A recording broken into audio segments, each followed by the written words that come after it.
It begins in silence, of the sort that creeps over plains just before sunrise. Imagine a landscape without glass, without wheels, without even the tick of a pocket watch to mar the hush. Just the low hum of morning insects, and the unshapely groan of wooden carts waiting to be moved. There is dew on everything, on tents of rough-spun linen, on the whiskers of half-starved horses, on the creaking leather of saddles already war-worn. The year is 1223. The land? Central Asia. No nation here has a border, not one that would appear on a modern map. And yet every blade of grass is spoken for. From the east, a new tide of thunder approaches, hooves. Mongol hooves. A rhythm no man in Europe yet truly fears, though they will. They will. But our tale doesn't begin with a prince or a general, not exactly. It begins with a young soldier. Rus. His name was simple, like most of his thoughts, Alexei. A farmer's son, conscripted when the boyars sniffed wind of unrest beyond the steppes. He wore an iron cap 2 sizes too large, and a woolen tunic still smelling of his mother's hearth. He'd never met a Mongol. But in a month's time, he'd learn how it feels to see your captain's head used as a polo ball. The Mongols were not a people so much as a tide. And tides don't argue. They come. They take. And they leave nothing where a name once stood. But our focus, dear listener, is not on Alexei. Not exactly. He dies, yes, but off-screen, if you will. He gets a spear through the gut in the first 10 minutes of battle and falls like a sack of winter wheat. No. Our story belongs to someone else. A man with more sins than years, more gold in his pockets than prayers in his mouth. A Khan, but not the Khan. His name was Inalchuk, a governor of a place known to some as Otrar, a city now scattered to dust and academic footnotes. He was called Inalchuk the Fat, Inalchuk the Proud, Inalchuk the Damned, depending on who was speaking and what side of his temper they'd witnessed. He ruled under the banner of the Khwarezmian Empire, a state with as much arrogance as sand, and about as much unity as a pile of it. Now, Inalchuk was not an evil man. No more than a butcher is evil when sharpening his cleaver. He believed in trade, in spice, in law and hanging thieves. He believed the steppe dwellers were beneath him, scratching lice under their furs and feeding on dried milk like savages. He had no patience for Mongols. He called them wild dogs and refused them water. And that, you see, was his mistake. Because in 1218, a caravan arrived at Otrar's gate. A peaceful caravan. It carried gold, silk, letters of diplomacy. And it bore the black falcon seal of Genghis Khan himself. But to Inalchuk, that meant nothing. He saw not an envoy but an insult. These were traders from the east? Then why did some of them wear armor under their robes? Why were their horses so clean? Why did they speak as if they had rights? Inalchuk did what governors often do when they smell treason in an inconvenient package. He accused them of spying, tortured them thoroughly, and then, having wrung all the truth he could from bloody tongues, he executed the entire lot. Over 400 men hung from the walls of Otrar like sun-dried meat. When word of this made its way east, the Mongol camp fell silent. Not with rage, at least not yet. Genghis Khan was not a man of bluster. He was not a shouter. He did not hurl cups or punch walls. When he heard the report, he simply nodded and said, "I see." And then, he gathered his armies. It took nearly 2 years for the horde to move west. Logistics, you understand, are a cruel and patient beast. But move they did, across mountains, deserts, and snow-choked passes. Hundreds of thousands of hooves. Tens of thousands of men. Not angry. Not even cruel. Just methodical. In 1219, they reached Otrar. A siege followed. Inalchuk, ever the proud rooster, held firm behind his walls, boasting that his city would outlast the stars. He stationed archers on the towers, reinforced the gates with iron, and ordered extra grain distributed to the garrison to keep morale high. He wrote letters to the Shah, letters full of oily confidence, assuring him that the Mongol fleet would be scratched into oblivion. Otrar held out for 5 months. And then someone betrayed him. A gate opened one night, slick with silence, and the Mongols poured in like floodwaters. What followed was not war, it was erasure. Streets became traps. Granaries burned. Citizens fled, only to be trampled under hooves or speared in the back. The river ran thick and metallic. And Inalchuk? He was captured. Alive. Which is where things get strange. Because Genghis Khan had a rule: never kill an ambassador. It was a rule that made empire building a bit more civilized. Like wearing a napkin while you slit a man's throat. And Inalchuk had broken that rule not once, but 400 times. What followed was not execution. Not at first. He was brought before Subutai, the general. Not with shackles, mind you, they just broke his legs. Made walking a non-issue. He was offered no trial, no formalities, no noble speeches to justify his choices. Just a question. Why? Inalchuk did not answer. Or perhaps he did. Some say he spat. Others say he wept. One Mongol chronicler says he laughed, a high, dry sound like parchment being torn. So they kept him alive. For now. He was stripped naked. Not in a ceremonial way, not with purpose. Just, unwrapped like a problem to be solved. His body was shaved clean, head to toe, then smeared in a thick paste of horse blood and clay. This was not a ritual. It was to keep the flies down. Then came the cart. A heavy wooden thing pulled by a single ox, specially modified. At its center lay a large, fresh horse carcass, split lengthwise. The beast had died that morning, or had been made to die. Still warm. Still reeking. Still glistening inside. The halves were pried apart, and spread like wings of some grotesque angel. And then Inalchuk was sewn inside. Not metaphorically. Not in some poetic, symbolic way. Literally. His broken, twitching body was placed into the horse's belly. And the two halves of the animal were stitched shut with thick leather cord and bone needles. A seamstress of vengeance worked quickly, efficiently. Mongol women often did the stitching, they were better at it. Once sealed, the entire mass was hoisted upright and tied to the cart like a grotesque puppet. And then the ox began to walk. No one knows how long Inalchuk lived. A day? 2? Long enough, they say, to begin screaming. Long enough to run out of screams. Long enough to wish he'd died with his city. That's the story you hear. But like all good stories, it's part truth, part theater. The Mongols did love their terror tales. They liked to whisper them ahead of their arrival, like wind before the storm. So did they really sew him inside a horse? Some scholars doubt it. They say it was exaggerated. That he was merely executed in some gruesome fashion, and the horse stitching was a bit of gory poetry added later. After all, corpses rot. Stories ferment. But then again, Mongols rarely exaggerated. They didn't need to. The horror was real enough without embroidery. Still, the tale spread. Across deserts. Across kingdoms. Across centuries. Even today, when wind blows across the dust of Otrar, some say you can hear it, not the gallop of hooves, but the thick, wet tearing of thread. The sound of history sewing shut a body it was done with. The Mongols did not celebrate. There were no songs sung in the ashes of Otrar, no drunk warriors dancing around the bones of the defeated. The great city had been reduced to an afterthought, and the conquerors moved on with all the emotion of carpenters putting down a hammer. There was no glee in their cruelty, only momentum. That, more than anything, is what frightened those who followed their trail, the way they destroyed cities like a man clears brush, not with malice but with purpose. And as for Inalchuk, the tale of his ending had only just begun to rot. Stories have a way of traveling faster than armies. News of the governor sewn into a horse reached Samarkand before the last of the Otrar fires were even out. In the marketplaces of Khwarezm, silk traders whispered of it behind their sleeves. Poets embellished it, adding flies, adding vermin, adding a detail that Mongol women wept as they stitched. Some versions claimed the horse was still alive when it was sewn.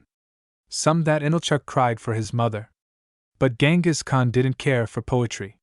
He was already looking west. Because Inalchuk had not acted alone. You see, Otra may have been the match, but the fuel lay deeper in the veins of the Khwarezmian Empire.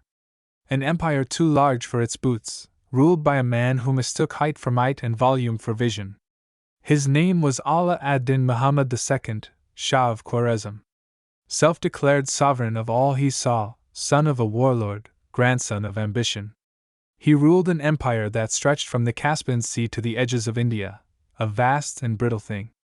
And brittle things break best under pressure. He was not a coward, nor stupid. But he was fatally proud. A man who saw enemies everywhere and trusted no one, not even his own sons. He moved his court constantly, like a gambler always one loss away from ruin. His letters were laced with threats and incense. His justice was swift but inconsistent. And when Genghis Khan sent him a delegation, a final offer of peace, after Otra's disaster, the Shah had them mutilated. Yes, mutilated. The envoy, 3 men, cleanly dressed, bearing fine scrolls and golden tokens, was first interrogated, then humiliated. One was executed. The others had their beards burned off and were sent back to Genghis Khan, their faces half-charred and dignity scraped raw. Now, let's pause for a moment here. In the Mongol world, an envoy was sacred. Not metaphorically. Not diplomatically. Sacred. To harm a messenger was to spit in the eye of heaven. Even Genghis, who had razed entire cities without blinking, treated foreign emissaries with solemn respect.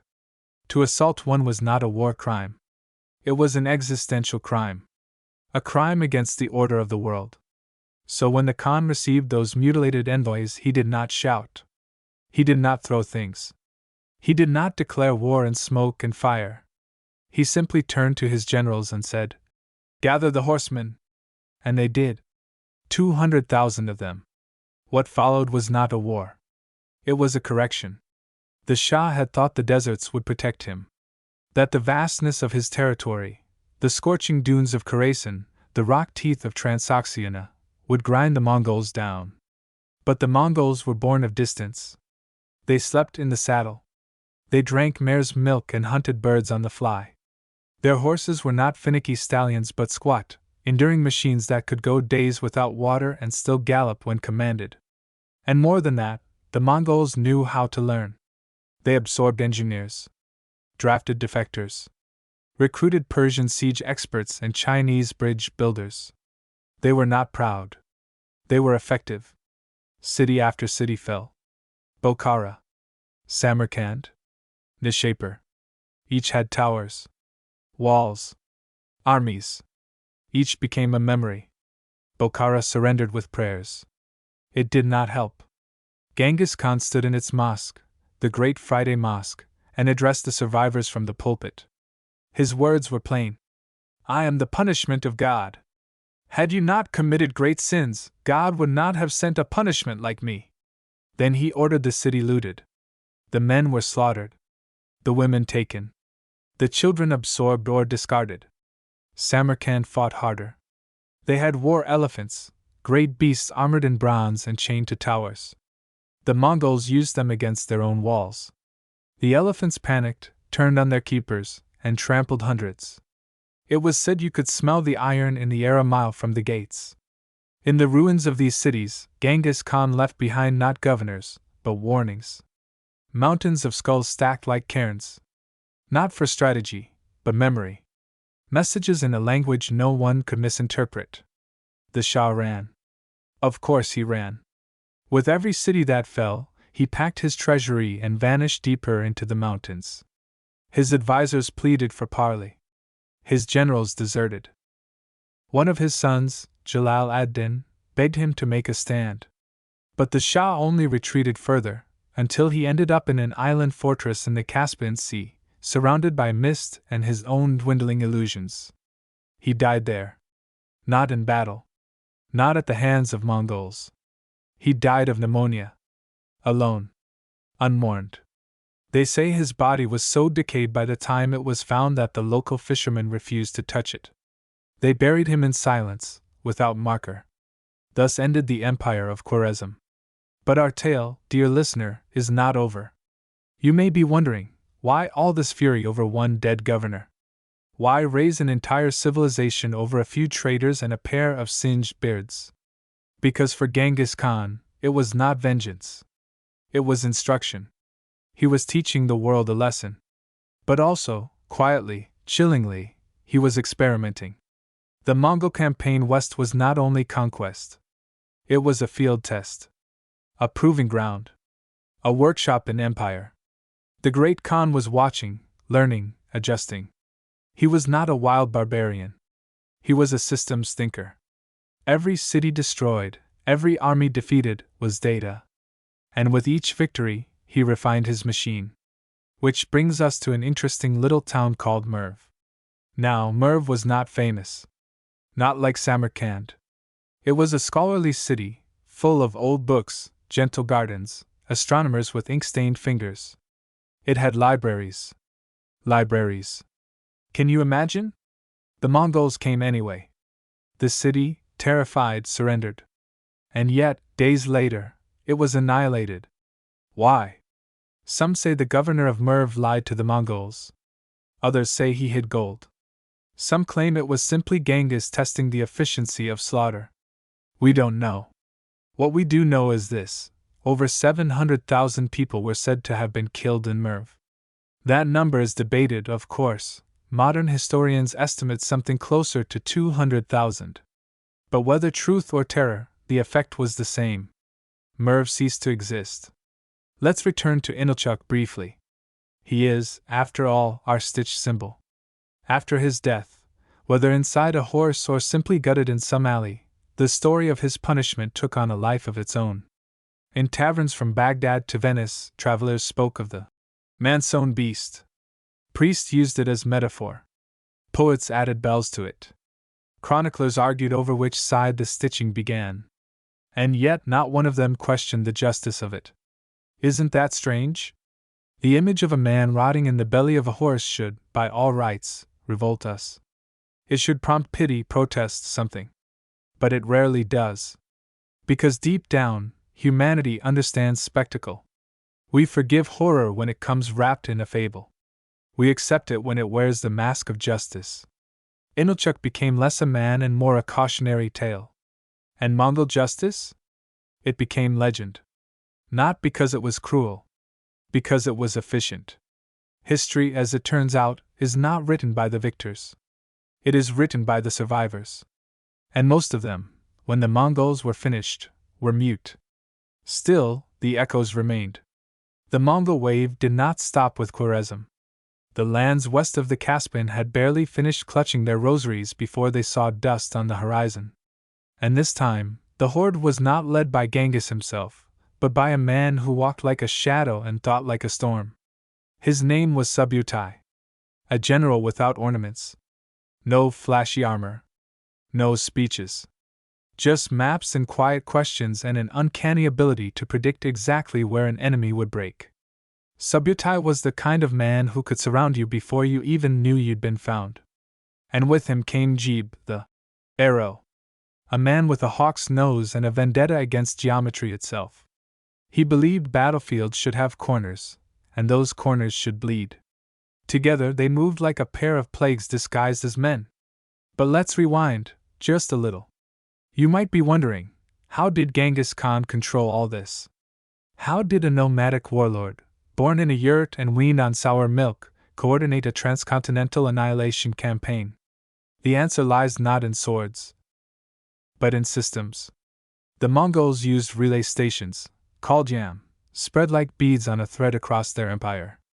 Every 25 miles, fresh horses, fresh riders, a pouch of orders. Messages flew faster than armies. Information bled across the land long before blades did. And at the center of it all sat Genghis himself, not in a palace, but in a felt tent, listening. He didn't issue endless commands. He asked questions. He tested his commanders like blades, bending them to breaking and then sharpening what remained. He didn't need them loyal, he needed them obsessed.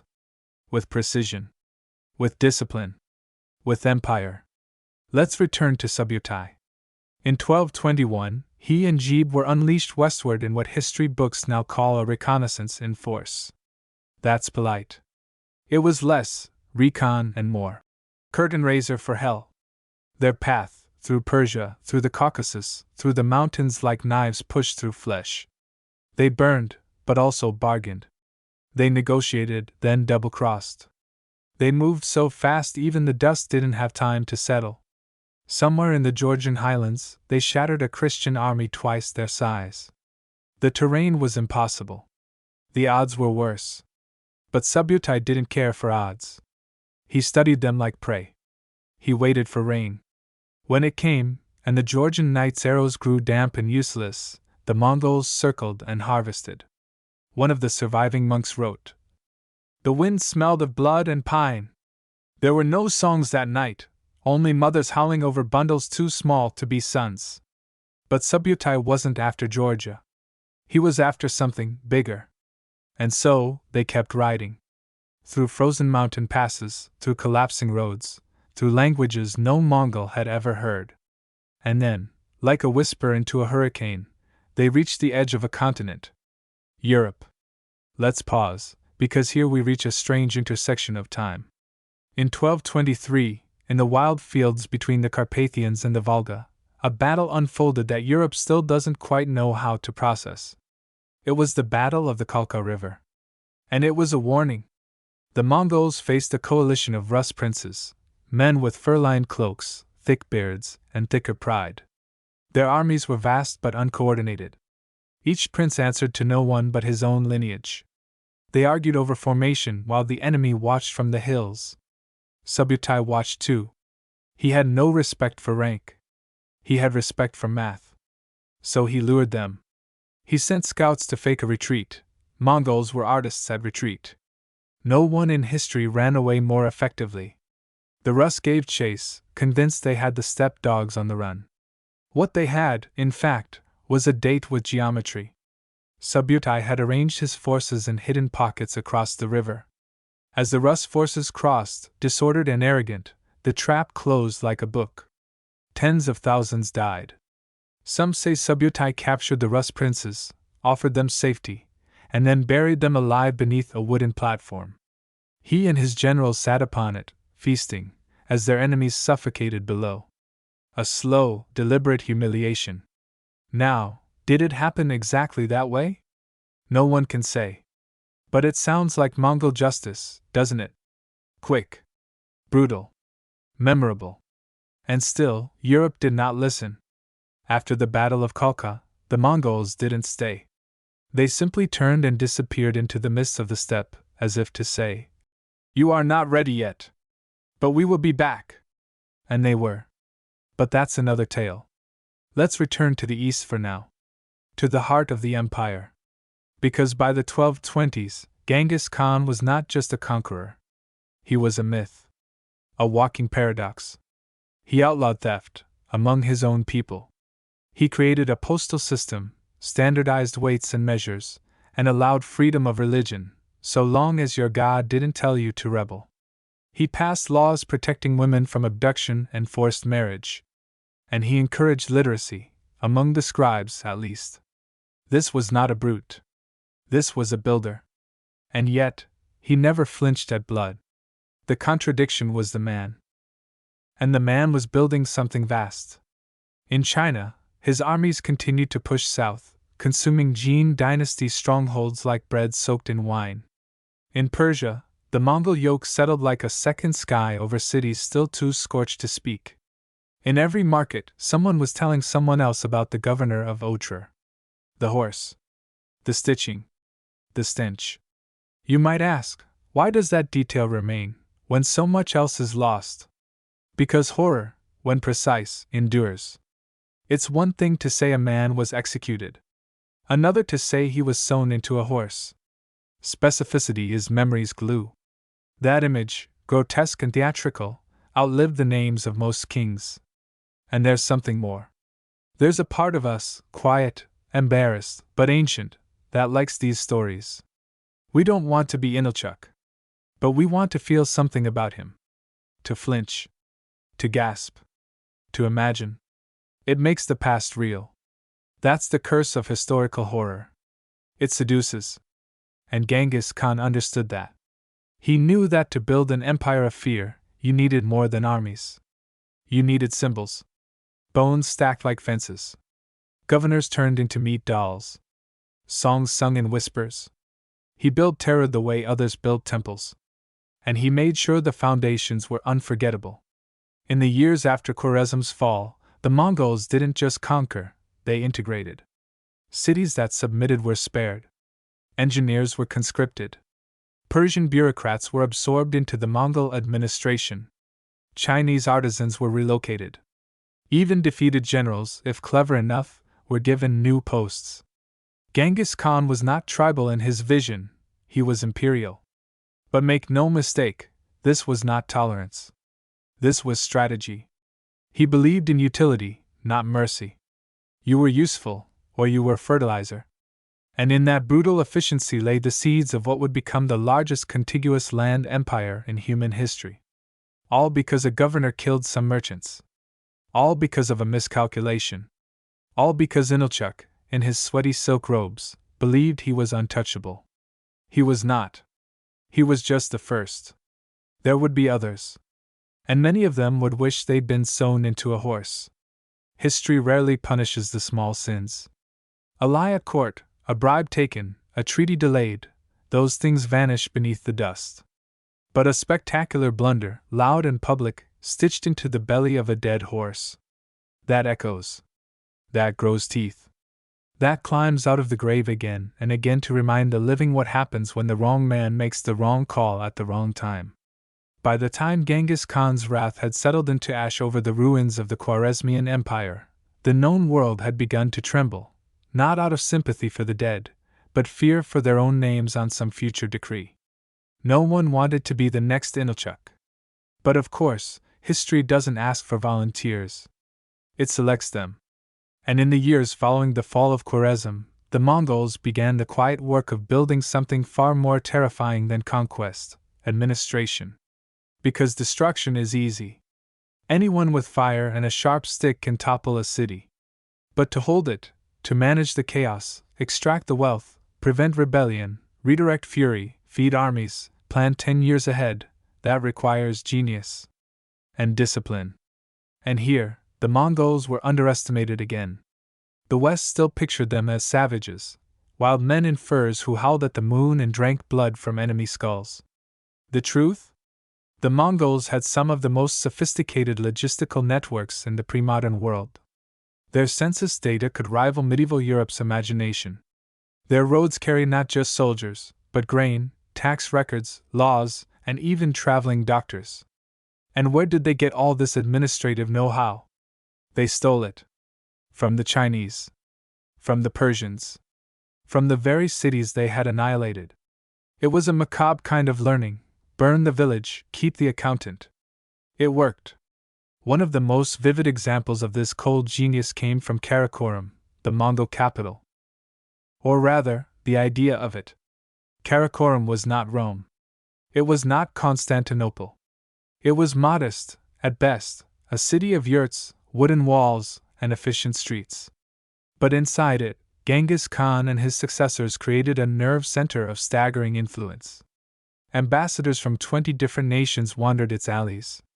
There were translators for Greek, Arabic, Uyghur, Chinese, even Latin.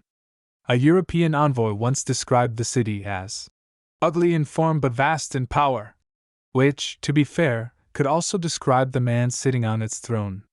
Though Genghis never built himself a palace. He slept in a tent, even at the height of his glory. Why? Because permanence was never the point. Not for him. Not yet. He understood what most kings never do: walls rot, but systems echo. But he was getting older.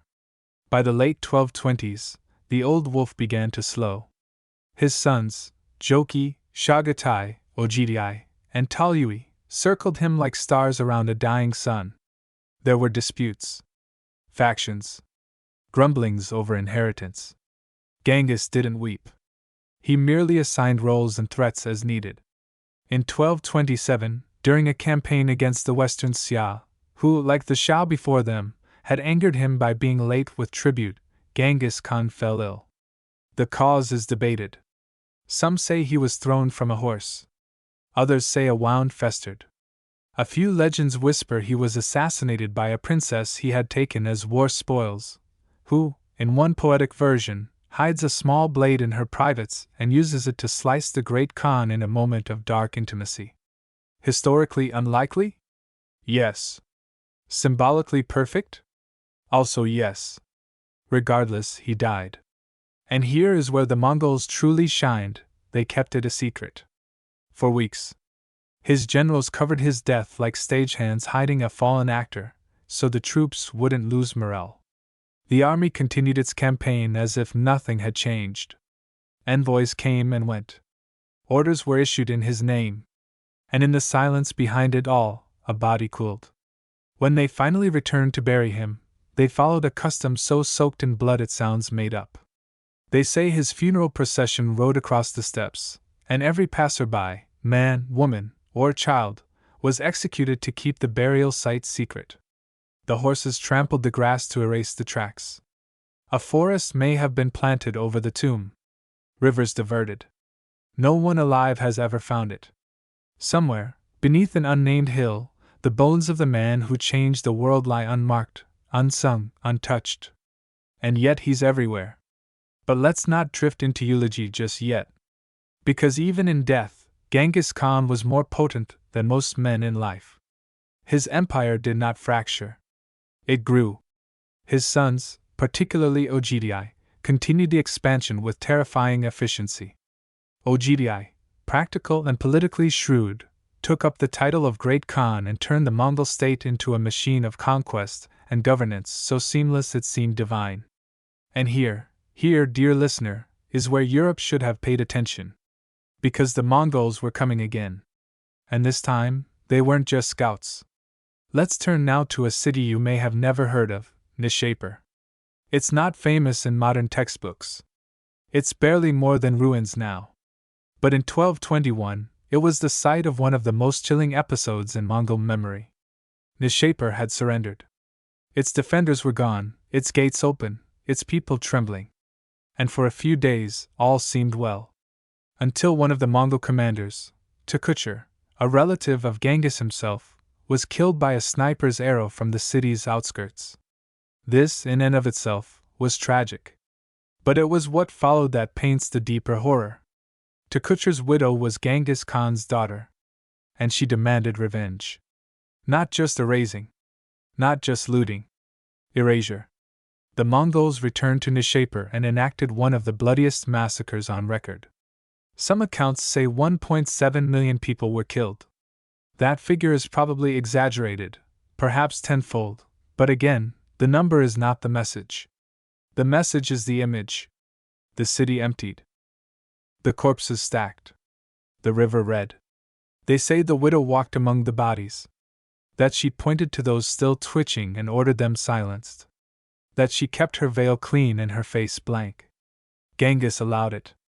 Because in his world, grief could justify annihilation. Let's revisit a theme now. You remember Inalchuk, the fat, sweating governor with too much gold and not enough fear?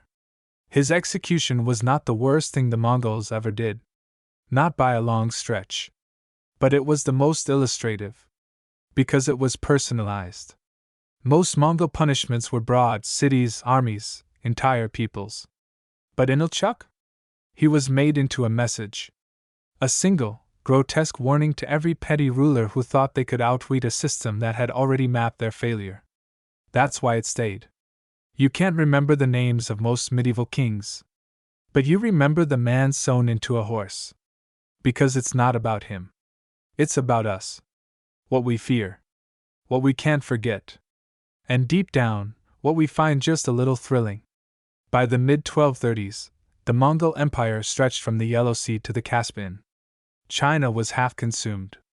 The Silk Road was secured. The Khan's banner flew over cities that had once laughed at his envoys. And Europe? Still smug. Still fragmented. Still praying to saints who couldn't hold a sword. The storm was coming. But not yet. First, there was still the matter of finishing off the Khwarezmian remnants. Because, believe it or not, someone had survived. A boy. Jalal ad-Din, son of the disgraced Shah, Prince of Nothing. He had escaped during the collapse, riding fast, riding far, gathering what few loyalists remained. He was young, bold, and burning with revenge. For a time, he waged a guerrilla war against the Mongols. Small victories, sharp ambushes. He was clever, daring, and briefly beloved. Genghis Khan respected him. He once said, "If he had been born to me, he might have won the world." High praise. And also a death sentence. The Mongols hunted him across Persia like a lion chases an antelope. Every time he built a base, they razed it. Every time he gathered allies, they betrayed him.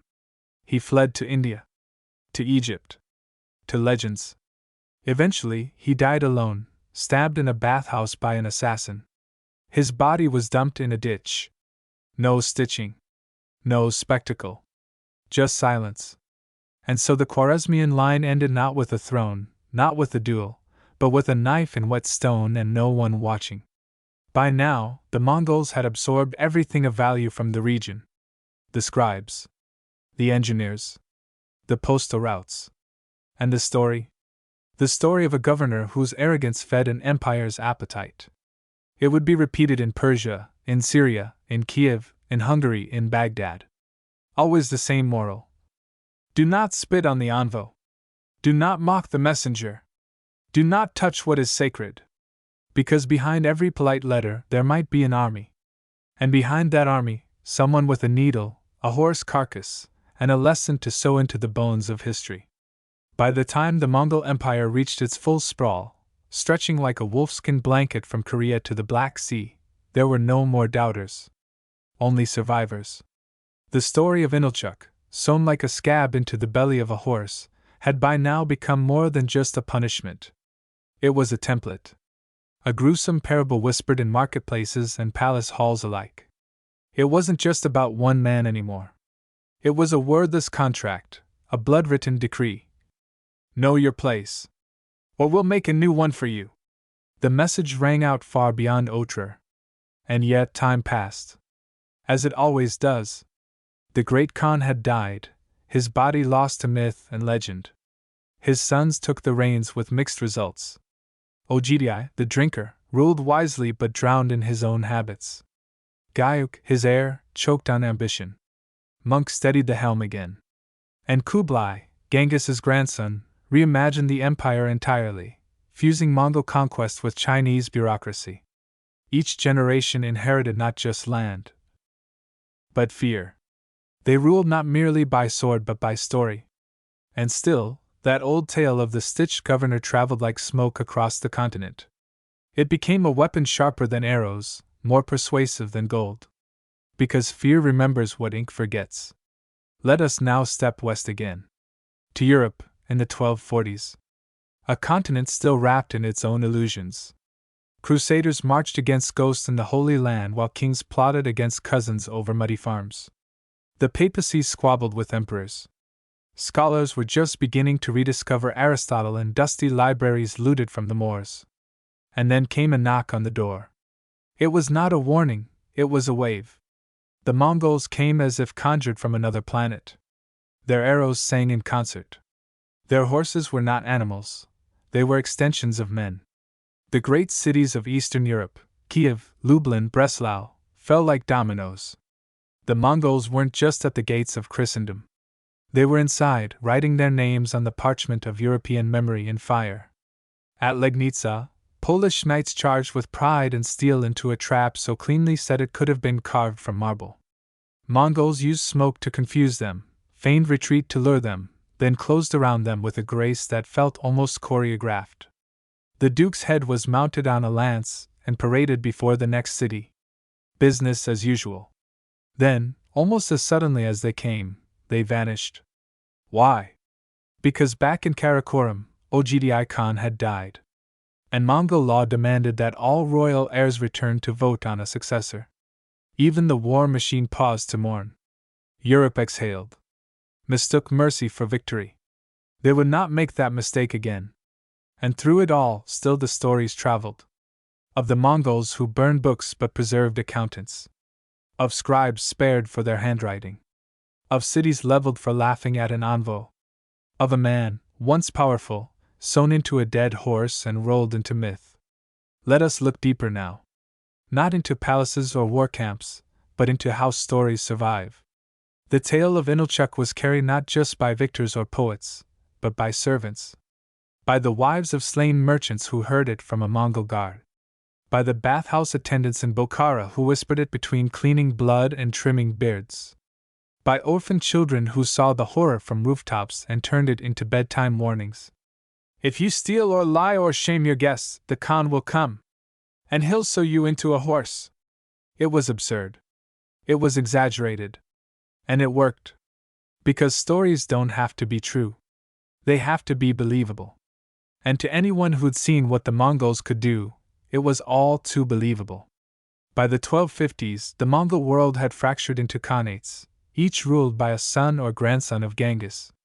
The Golden Horde to the northwest, the Ilkhanate in Persia, the Chagatai Khanate in Central Asia, and the Yuan dynasty in China under Kublai. They fought, they traded, they plotted. And still, the system functioned. Because the memory of how they got there, what had been done to get there, remained etched in the minds of everyone beneath the banners. Even those born after Genghis knew the rule: obey, or disappear. The Mongols no longer needed to sew governors into carcasses. They just had to remind you that they once did. That's what makes terror timeless. Not repetition, but reputation. Now, let's step out of the ruins.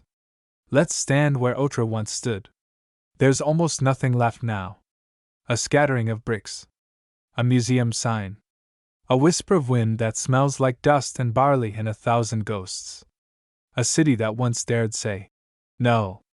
A city that believed a distant Khan was just a bumpkin with horses and audacity.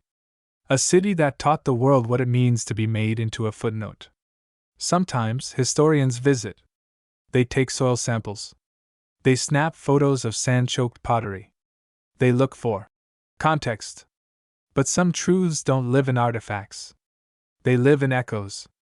And if you listen long enough, when the wind dies and the horizon blurs, you might hear it. The slow pull of sinew. The rasp of thread through flesh. The breath of a man once proud, now part of a horse. Epilogue, a gentle wind down. And now, we slow. Let the noise fall behind, like the footsteps of armies marching back into legend. Let the sun set softly on the steps, that vast ocean of grass now kissed by the shadows of memory. There are no more hooves. No more screams.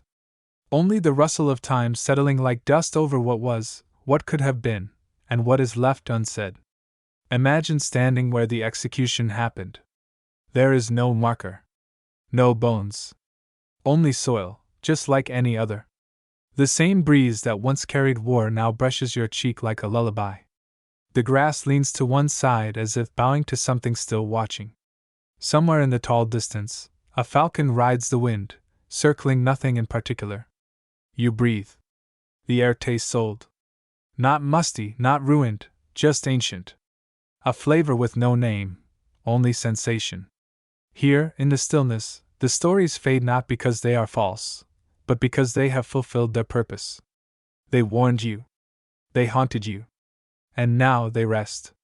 Like Inalchuk, like Genghis, like every city that thought itself eternal. Nothing remains forever. But the echo of a thread through warm, wet hide. That's something you never quite forget. That stays stitched in.